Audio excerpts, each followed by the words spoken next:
Oi, aqui é o Padre Arthur, do Clube de Leitura Mãe Amável, e hoje nós vamos refletir um pouquinho sobre o quinto domingo depois de Pentecostes, que tem como evangelho aqueles trechos a partir do versículo 20 do capítulo 5 de São Mateus, em que Nosso Senhor vai explicar como se deve interpretar o mandamento, o quinto mandamento, não matar, né?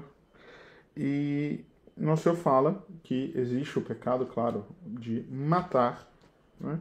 Quem matar será submetido ao juízo do tribunal, foi isso que foi dito aos antigos. Mas eu vos digo, né? Nosso Senhor está aqui no Sermão da Montanha, em que ele vai explicando, né? Ou seja, aos antigos foi dito tal coisa, eu porém vos digo. E ele vai aperfeiçoando e acrescentando e trazendo à plenitude a lei. Então ele diz que quem se irá contra o seu irmão será submetido ao juízo do tribunal. Não basta matar, não significa só ir lá e tirar a vida, né? Mas a ira já é um pecado contra o quinto mandamento. E o que chamar o seu irmão imbecil será condenado pelo sinédrio, né? Esse imbecil é o raca. Raca é um termo aramaico que é uma manifestação de desprezo, certo? E quem chamar ao seu irmão de louco será condenado ao fogo da hiena. Então quem chamar de raca vai ser condenado pelo sinédrio, quem chamar de louco será condenado ao fogo da hiena. E louco significa aqui renegado, né? Uma ofensa maior. Esse louco aqui significa aquela pessoa que perdeu completamente o senso moral, o senso religioso, seria a pior ofensa. E aqui, o que é uma coisa interessante, né? O ponto que eu queria mostrar para vocês. Nosso Senhor está falando aqui do pecado contra o quinto mandamento, não matarás.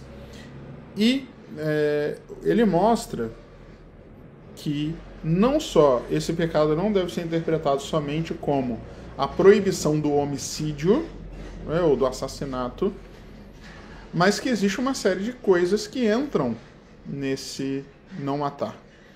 E que essas coisas todas que entram no não matar, ou seja, os pecados relacionados à ira, eles têm uma gradualidade, que é uma coisa muito importante, que às vezes as pessoas esquecem isso, de que existe diferença entre pecado e pecado. Tem gente que às vezes fala assim, pecado é tudo pecado. Não, ou seja, o pecado mortal é uma coisa, o pecado venial é outra.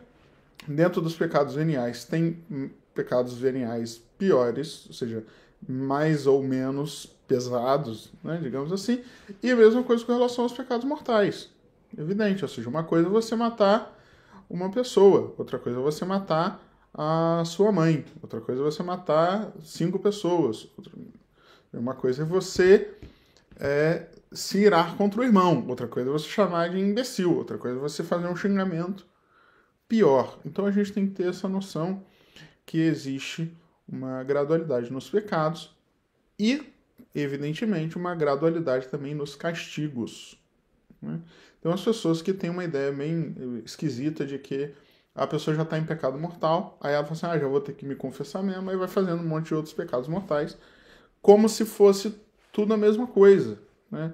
Como se ela não fosse merecer, por isso, castigos piores. Então a gente tem que ter muito claro isso, né? Então, existe sim essa diferença. Às vezes a gente pergunta as coisas para as pessoas no confessionário e as pessoas elas vivem meio como se fosse a mesma coisa. E também tem uma coisa muito, né, curiosa e ruim também que a gente percebe, é que as pessoas normalmente não têm muito senso de proporção e hierarquia com relação aos pecados. As pessoas vêm com essa história de que o que mais me incomoda é isso aqui. Normalmente, aquilo que mais te incomoda não é o seu pecado mais grave. E muitas das vezes nem é pecado. Então a pessoa ela está super incomodada com um negócio que nem é pecado, que é só sentimento, e aquilo que é pecado de fato, que é pecado grave, não incomoda de maneira alguma. Então, isso é uma coisa assim que a gente deveria... Claro, aqui eu não vou dar uma aula de moral aqui, nem explicar tudo isso. Eu só estou fazendo uma lembrança para vocês, né? Ou seja, a gente tem que ter sempre essa consciência de que existem os pecados, eles têm o seu peso diferente, e que o que define o grau do meu pecado, se ele é maior ou menor, não é o meu sentimento com relação a ele, mas é a objetividade da coisa. Já tem coisas que ofendem mais a Deus, tem coisas que ofendem menos. Tem coisas que são piores para os outros, tem coisas que são menos piores, digamos assim, né?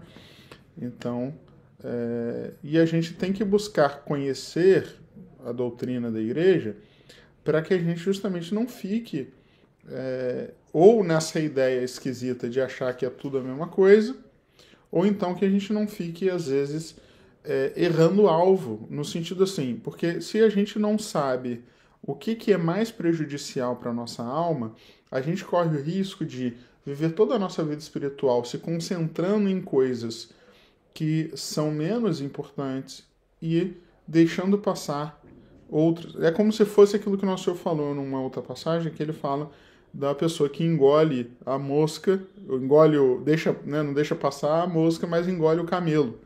Então, às vezes as pessoas fazem isso, elas ficam ali preocupadas com minúcias de coisas que nem são pecado e esquecem de pecados grandes que, porque não incomoda, né, eu acabo não me importando tanto. Então, e eu queria também trazer aqui uma citação de São José Maria Escrivá, do Forja, porque o pecado contra a caridade, que é o assunto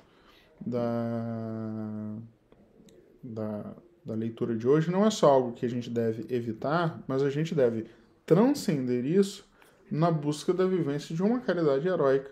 Ou seja, não basta só a gente evitar os pecados, é preciso que a gente viva o esforço positivo contrário, que é de viver de forma positiva a caridade com as pessoas. E no número 150 de Forja, São José Maria Escrivá diz assim, né? Forja esse livrinho aqui. Oxalá saibas todos os dias e com generosidade sacrificar-te alegre e discretamente para servir e tornar agradável a vida aos outros. Este modo de proceder é a verdadeira caridade de Cristo.